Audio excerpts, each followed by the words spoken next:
बोलिए प्रथम पूजनीय श्री गणेश भगवान की जय। श्री सत्यनारायण भगवान की जय हो। नमस्कार भक्तों, आज की इस वीडियो में आप सुनेंगे पूर्णिमा व्रत में सुनी जाने वाली श्री सत्यनारायण भगवान की कथा, जिसे पढ़ने या फिर सुनने मात्र से ही व्यक्ति की सभी मनोकामनाएं पूर्ण हो जाती हैं। इसके साथ ही सभी कष्ट दूर होकर उसे मोक्ष की प्राप्ति भी हो जाती है। इस पावन कथा की महात्म्य का वर्णन शब्दों में कर पाना अत्यंत कठिन है। तो चलिए शुरू करते हैं श्री सत्यनारायण भगवान की ये पावन कथा।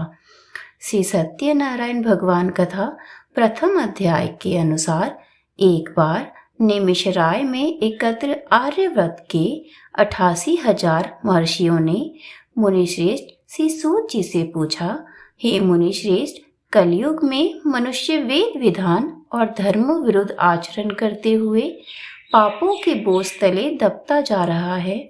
अतः हे मुनिश्रेष्ठ, मनुष्य के कल्याण हेतु कोई ऐसा उपाय बताइए जिससे मनुष्य को पुण्य लाभ मिले। तब श्री सूत जी बोले, हे ऋषियों, आपने विश्व कल्याण के लिए उत्तम प्रश्न किया है। अब मैं उस मंगलकारी व्रत का वर्णन करूंगा जिसके संबंध में एक बार ब्रह्म ऋषि नारद जी ने भी भगवान लक्ष्मी नारायण से पूछा था, और उन्होंने नारद जी से जो कथा कही थी आप सभी उसे ध्यानपूर्वक सुनिए। एक समय ब्रह्म ऋषि नारद जी मानव कल्याण की इच्छा से विभिन्न लोकों का भ्रमण करते हुए पृथ्वी लोक पर जा पहुंचे। वहां अपने अपने कर्मों के अनुसार लोगों को दुखों से पीड़ित देखकर वे बहुत परेशान हुए और मन में विचार करने लगे कि इन प्राणियों के दुख का निवारण कैसे होगा। जब वह कोई उपाय न सोच सके तो विष्णु भगवान से मिलने पहुंच गए। वहां नारद जी ने श्वेत वर्ण और 4 भुजाओं वाली शंख, चक्र, गदा और पद्म से सुसज्जित भगवान विष्णु की स्तुति करते हुए कहा, हे नारायण, आप सर्वशक्तिमान व सृष्टि के पालन करता हैं। आपका कोई आदि, मध्य और अंत नहीं है। आप सृष्टि के कण कण में व्याप्त हैं और अपने भक्तों की मंगल कामनाएं पूरी करने वाले हैं। मैं आपको नमस्कार करता हूँ। नारद जी की स्तुति सुनकर भगवान विष्णु बोले, हे मुनिवर, आप मुझे अपने यहाँ आने का कारण बताइए। तब नारद जी ने कहा, पृथ्वी लोक के प्राणी अपने अपने कर्मों के अनुसार विभिन्न योनियों में रहते हुए दुखों से पीड़ित हैं। मुझ पर कृपा करते हुए कोई ऐसा उपाय बताइए जिससे उनके दुखों का नाश हो सके। इसके उत्तर में भगवान विष्णु बोले, हे नारद, अब मैं ऐसे व्रत का वर्णन करने जा रहा हूँ जिसे करने से विश्व के सभी स्त्री पुरुषों को पापों से मुक्ति मिलेगी और निर्धनता नष्ट होने से मनुष्य आनंद पूर्वक जीवन यापन कर सकेगा। श्री सत्यनारायण भगवान के इस व्रत को करने से जातक की सभी मनोकामनाएं पूर्ण होंगी। नारद जी ने जब व्रत हेतु विधि विधान की जानकारी चाही तो श्री नारायण बोले, मन से, वचन से और कर्म से शुद्ध होकर मनुष्य भक्ति एवं श्रद्धा भाव से किसी भी दिन यह व्रत कर सकता है। इस व्रत में नैवेद्य आदि भक्ति भाव से अर्पित कर ब्राह्मणों को भोजन कराने व दक्षिणा देने से सभी सुखों की प्राप्ति होती है। इस प्रकार सत्यनारायण भगवान की आराधना से सभी कष्टों से मुक्ति पाकर मनुष्य धन से संपन्न व सुखी होकर आनंद पूर्वक जीवन व्यतीत करता है। इसी के साथ प्रथम अध्याय समाप्त होता है। चलिए साथ में बोलते हैं, श्री सत्यनारायण भगवान की जय हो। द्वितीय अध्याय में श्री सूत जी बोले, हे ऋषि मुनियों, अब मैं आप सबको उस निर्धन ब्राह्मण की कथा सुना रहा हूँ जिसने श्री सत्यनारायण भगवान का सबसे पहले व्रत किया था। प्राचीन समय में वह निर्धन ब्राह्मण काशी में रहता था। भिक्षा मांगकर वह अपना जीवन यापन कर रहा था।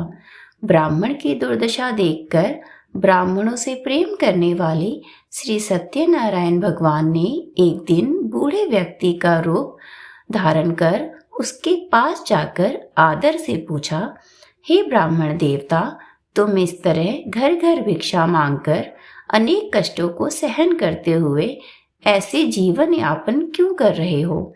दरिद्र ब्राह्मण ने कहा, हे मित्र, आय का कोई साधन न होने के कारण मैं भिक्षा मांगकर अपना जीवन यापन कर रहा हूँ। निर्धन ब्राह्मण की बात सुनकर बूढ़े व्यक्ति ने कहा, हे मित्र, श्री सत्यनारायण भगवान का व्रत करने से सभी कष्टों का निवारण हो जाएगा। श्री सत्यनारायण भगवान की पूजा आराधना करने से तुम्हारी सभी मनोकामनाएं पूरी होंगी और तुम्हारे घर में धन संपत्ति की वर्षा होगी। ब्राह्मण को व्रत करने की विधि बताकर श्री सत्यनारायण भगवान अंतर्ध्यान हो गए। निर्धन ब्राह्मण ने बूढ़े व्यक्ति द्वारा बताए व्रत को करने का निश्चय किया। उस रात उसे नींद भी नहीं आई। वह व्रत करने के बारे में सोचता ही रहा और रात भर श्री सत्यनारायण भगवान का स्मरण करता रहा। प्रातः उठकर सत्यनारायण भगवान का व्रत रखने का निश्चय करता हुआ निर्धन ब्राह्मण भिक्षा मांगने के लिए निकल पड़ा। उस दिन ब्राह्मण को भिक्षा में बहुत सारा धन मिला। घर लौटकर उसने अपने आसपास के लोगों के साथ श्री सत्यनारायण भगवान की पूजा करने व उन्हें व्रत कथा सुनाने के बाद सभी को प्रसाद देकर स्वयं भी प्रसाद ग्रहण किया। कुछ ही दिनों में ब्राह्मण की निर्धनता दूर हो गई और उसके घर में धन धान्य की वर्षा होने लगी। हे श्रेष्ठ मुनियों, अब मैं आपको उन लोगों की भी कथा सुनाता हूँ जिन्होंने उस ब्राह्मण से श्री सत्यनारायण भगवान की व्रत कथा सुनकर यह व्रत किया और उनके भी कष्ट दूर हुए। धन संपत्ति से संपन्न उस ब्राह्मण ने हर माह नियमित रूप से व्रत करते हुए जब अगले माह श्री सत्यनारायण भगवान का व्रत किया तो उस व्रत में बहुत से बंधु बांधव और मित्र सम्मिलित हुए। उसी समय एक बूढ़ा लकड़हारा वहां से गुजरा। उसे बड़ी प्यास लग रही थी, अतः जल पीने की इच्छा से बूढ़े लकड़हारे ने लकड़ियों के गट्ठर को जमीन पर रखा और घर के आंगन में पहुंचकर उस ब्राह्मण से पूछा, हे ब्राह्मण देवता, आप किसका पूजन कर रहे हैं? इस व्रत के करने से क्या लाभ होता है? कृपा करके मुझे सब बताइए। बूढ़े लकड़हारे की बातें सुनकर उस ब्राह्मण ने कहा, मैं अपने बंधु बांधवों और परिचितों के साथ श्री सत्यनारायण भगवान की पूजा कर रहा हूँ। इस व्रत को करने से श्री सत्यनारायण भगवान की अनुकंपा से निर्धनता नष्ट होती है और संसार के दुखों से मुक्ति मिल जाती है। ब्राह्मण से इस व्रत का वर्णन सुनकर बूढ़ा लकड़हारा बहुत प्रसन्न हुआ और मन ही मन सत्यनारायण भगवान का व्रत करने का निश्चय कर लिया। चलते हुए लकड़हारे ने मन में सोचा, आज लकड़ियां बेचने से जो भी धन मिलेगा उस धन से मैं श्री सत्यनारायण भगवान की पूजा करूंगा। ऐसा विचार करने से उस दिन लकड़हारे को लकड़ियों के अधिक रुपए मिले। लकड़हारे ने उन रुपयों से केले, घी, दूध, दही, गेहूं का आटा और शक्कर खरीदा।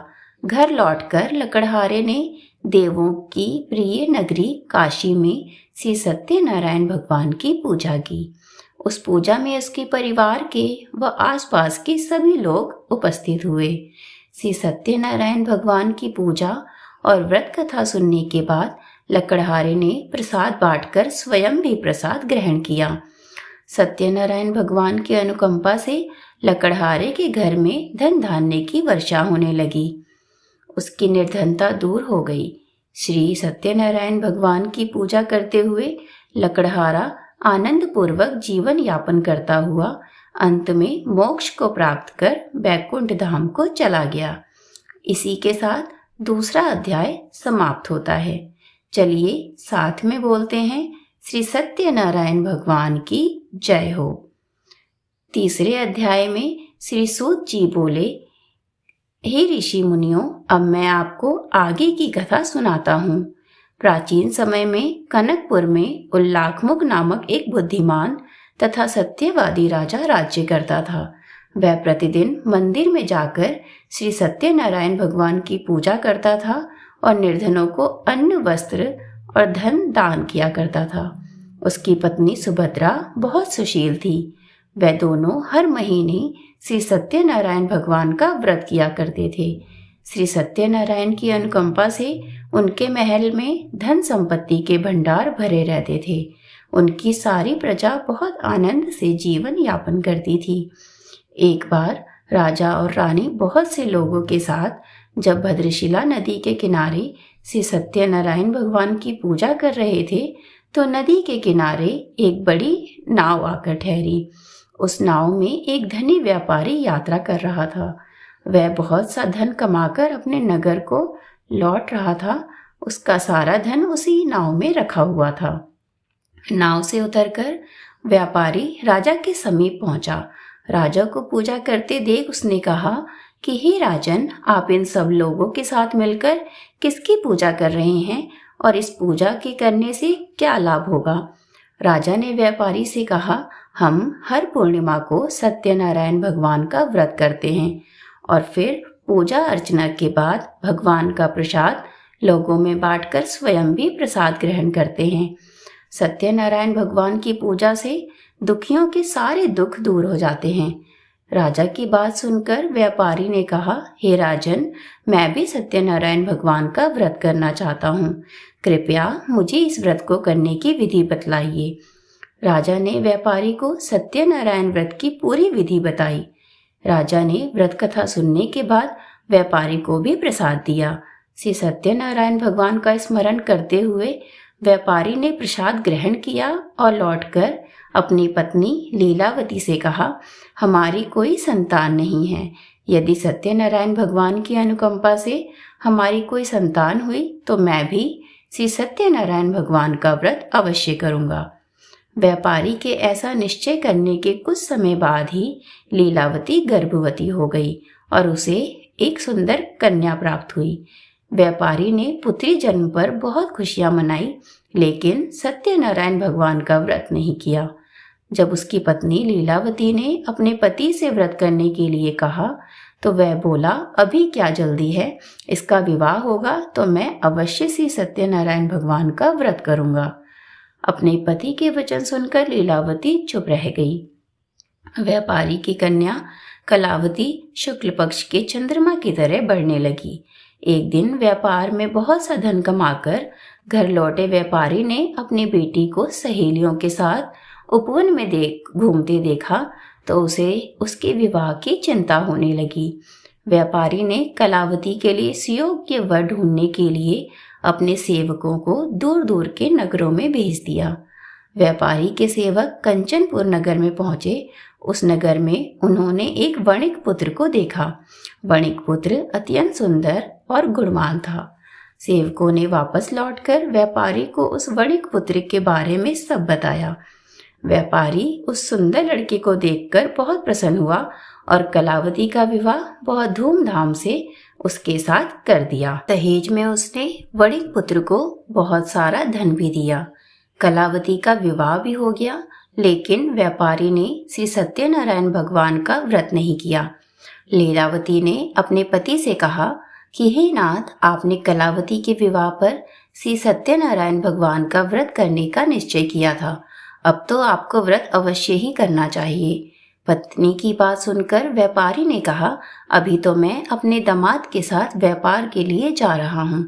व्यापार से लौटने पर श्री सत्यनारायण भगवान का व्रत व पूजा अवश्य करूँगा। ये कहकर व्यापारी ने कई नावों में अपना सामान भरा और अपने दामाद तथा सेवकों के साथ व्यापार के लिए निकल पड़ा। उस व्यापारी द्वारा बार बार व्रत का निश्चय करने और फिर व्रत न करने से सत्यनारायण भगवान क्रोधित हो गए और व्यापारी को दंड देने का निश्चय कर लिया। व्यापारी अपने दामाद के साथ रत्नसारपुर में पहुंचकर वहां पर व्यापार करने लगा। एक दिन कुछ चोर महल में चोरी कर भाग रहे थे। सैनिक उनका पीछा कर रहे थे और भागते हुए चोरों ने सैनिकों से बचने के लिए सारा धन वणिक की नाव में छुपा दिया। जब सैनिकों ने व्यापारी की नावों की तलाश ली तो उन्हें राजा का चोरी किया हुआ सारा धन मिल गया। तब सैनिक व्यापारी और उसके दामाद को बंदी बनाकर राजा के पास ले गए और उन दोनों को बंदी गृह में डाल दिया गया और उनका सारा धन भी ले लिया गया। श्री सत्यनारायण भगवान के प्रकोप से उधर लीलावती पर भी मुसीबतों का पहाड़ टूट पड़ा। उसके घर में चोरी हो गई और चोर सारा धन चुरा कर ले गए। घर में खाने के लिए अन्न भी नहीं बचा। भूख प्यास से व्याकुल होकर व्यापारी की बेटी कलावती एक ब्राह्मण के घर गई। उस ब्राह्मण के घर में श्री सत्यनारायण भगवान की व्रत कथा हो रही थी। उसने भी वहां बैठकर व्रत कथा सुनी और प्रसाद लिया। घर लौटकर कलावती ने अपनी माँ लीलावती को सारी बात बताई। कलावती से श्री सत्यनारायण भगवान की व्रत कथा की बात सुनकर लीलावती ने भी व्रत करने का निश्चय किया। अगले दिन लीलावती ने अपने परिवार और आसपास के लोगों के साथ श्री सत्यनारायण भगवान की पूजा की। पूजा के बाद सबको प्रसाद बांटकर स्वयं भी प्रसाद ग्रहण किया। लीलावती ने अपने पति और दामाद के घर लौट आने की मनोकामना से श्री सत्यनारायण भगवान का व्रत किया था। लीलावती के विधि पूर्वक व्रत करने और प्रसाद ग्रहण करने से श्री सत्यनारायण भगवान ने प्रसन्न होकर उसकी मनोकामना पूरी की। उन्होंने राजा चंद्रकेतु को स्वप्न में दर्शन देकर कहा कि हे राजन, व्यापारी और उसका दामाद बिल्कुल निर्दोष हैं। सुबह उठते ही दोनों को मुक्त कर दो और उनका सारा धन भी उनको वापस लौटा दो।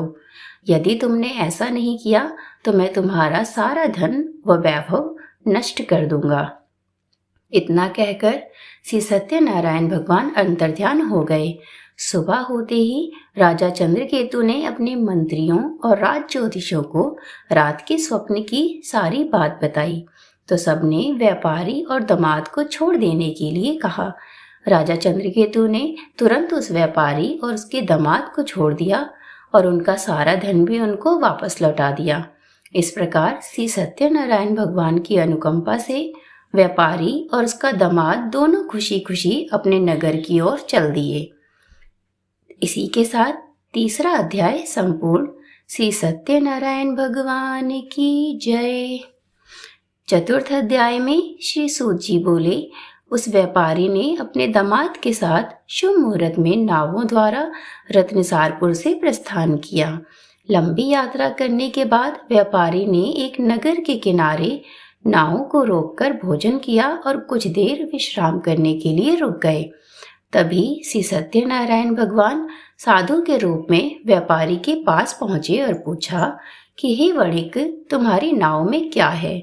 व्यापारी ने सोचा दंडी महाराज अवश्य ही कुछ मांगने की इच्छा से पूछ रहे हैं। ये सोचकर व्यापारी ने झूठ बोला कि हे दंडी महाराज, मेरी नाव में तो केवल बेल और पत्ते भरे हुए हैं।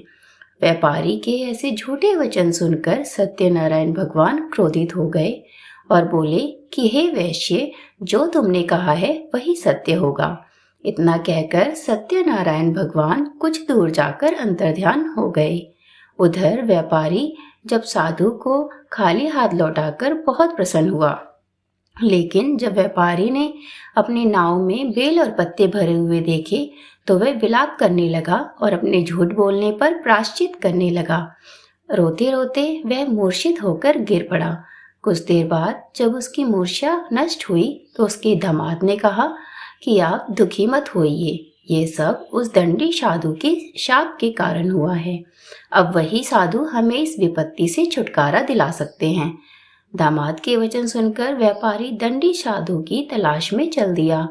कुछ देर ढूंढने पर उसे एक वृक्ष के नीचे दंडी साधु के रूप में सत्यनारायण भगवान मिल गए। व्यापारी ने दंडी साधु के चरणों में गिरकर क्षमा मांगी। दंडी स्वरूप सत्यनारायण भगवान बोले कि हे वणिक पुत्र, तेरे झूठ बोलने के कारण ही मैंने तुझे दंड दिया है। तूने बार बार मेरी पूजा करने के लिए कहा, लेकिन कभी पूजा की नहीं। व्यापारी ने तब हाथ जोड़कर कहा कि हे भगवान, आप तो दीन दुखियों के कष्ट दूर करने वाले हैं। मेरी इस गलती को भी क्षमा करें। आपके रूप को तो ब्रह्मा भी नहीं जान पाते, फिर भला मैं अज्ञानी कैसे आपकी लीला को समझ पाता। अब मैं जीवन में कभी झूठ नहीं बोलूंगा, सदैव श्री सत्यनारायण भगवान का व्रत और पूजा किया करूंगा। आप मुझ पर अनुकंपा करें। व्यापारी की क्षमा याचना सुनकर दंडी साधु ने उसे क्षमा कर दिया और उसी समय व्यापारी की नाव में भरे हुए बेल और पत्ते धन धान्य में परिवर्तित हो गए। व्यापारी ने अपने सेवकों के साथ अगले दिन श्री सत्यनारायण भगवान का व्रत करके उनकी पूजा की और सबको प्रसाद वितरित करने के बाद स्वयं भी प्रसाद ग्रहण करके व्यापारी अपने नगर की ओर चल पड़ा। अपने नगर में पहुंचकर व्यापारी ने एक सेवक को अपने घर भेजा। सेवक ने लीलावती को सूचित किया। उस समय लीलावती और कलावती दोनों श्री सत्यनारायण भगवान की पूजा कर रही थी। पति और दामाद के लौट आने का समाचार सुनकर लीलावती ने पूजा पूरी करके प्रसाद ग्रहण करने के बाद कलावती से कहा कि बेटी, मैं नदी किनारे जा रही हूँ, तो भी प्रसाद ग्रहण कर शीघ्र ही वहां पर आ जाना। यह कहकर लीलावती नदी की ओर चल पड़ी, परंतु कलावती पति से मिलने की खुशी में प्रसाद ग्रहण किए बिना ही घर से निकलकर नदी किनारे जा पहुंची। उसके प्रसाद ग्रहण न करने के कारण सत्यनारायण भगवान क्रोधित हो गए। उन्होंने व्यापारी की नाव को नदी में डुबो दिया। अपने पति को वहां न देखकर कलावती ने रोना शुरू कर दिया। तब व्यापारी ने कहा कि हे पुत्री, अवश्य ही तुझसे कोई भूल हुई है, इसलिए श्री सत्यनारायण भगवान ने तुझे ये दंड दिया है। तब व्यापारी ने सत्यनारायण भगवान से प्रार्थना की कि हे भगवान, मेरे परिवार के किसी स्त्री पुरुष से यदि कोई भूल हुई हो तो उसे अवश्य क्षमा कर देना। तभी आकाशवाणी हुई कि हे वणिक पुत्र, तेरी कन्या मेरा प्रसाद ग्रहण किए बिना ही चली आई है। यदि अब वह घर पहुंचकर प्रसाद ग्रहण करके वापस आए तो वह अपने पति के दर्शन अवश्य ही करेगी।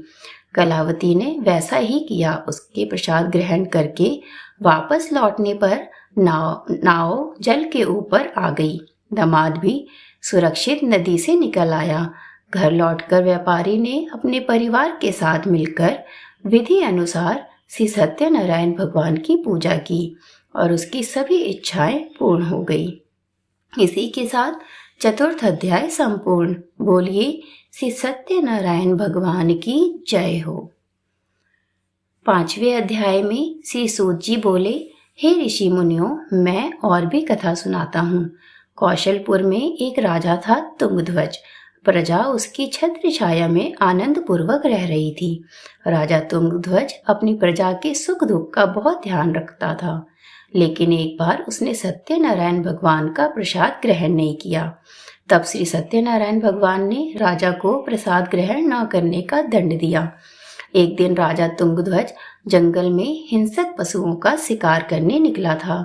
शिकार का पीछा करते हुए वह अपने सैनिकों से अलग हो गया और उसने देर तक हिंसक जानवरों का शिकार किया।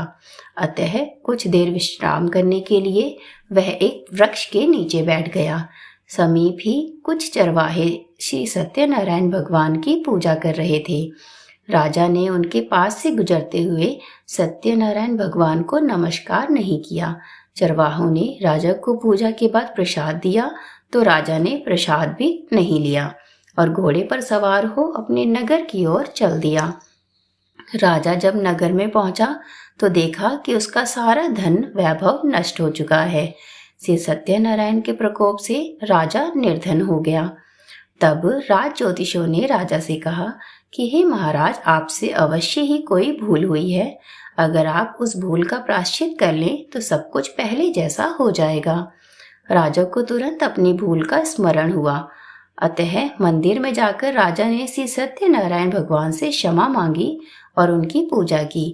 पूजा के बाद प्रसाद ग्रहण करने से श्री सत्यनारायण भगवान की अनुकंपा से चमत्कार हो गया।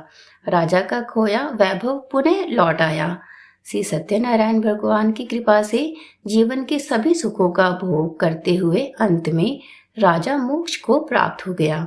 इस प्रकार श्री सत्यनारायण भगवान के व्रत और पूजा को जो भी मनुष्य करता है उसके सभी दुख चिंताएं नष्ट हो जाती हैं।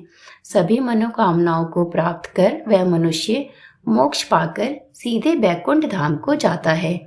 श्री सूत जी ने कुछ पल रुककर कहा कि हे श्रेष्ठ मुनियों, श्री सत्यनारायण भगवान के व्रत को पूर्व जन्म में जिन लोगों ने किया उन्हें दूसरे जन्म में भी सभी तरह के सुख प्राप्त हुए हैं।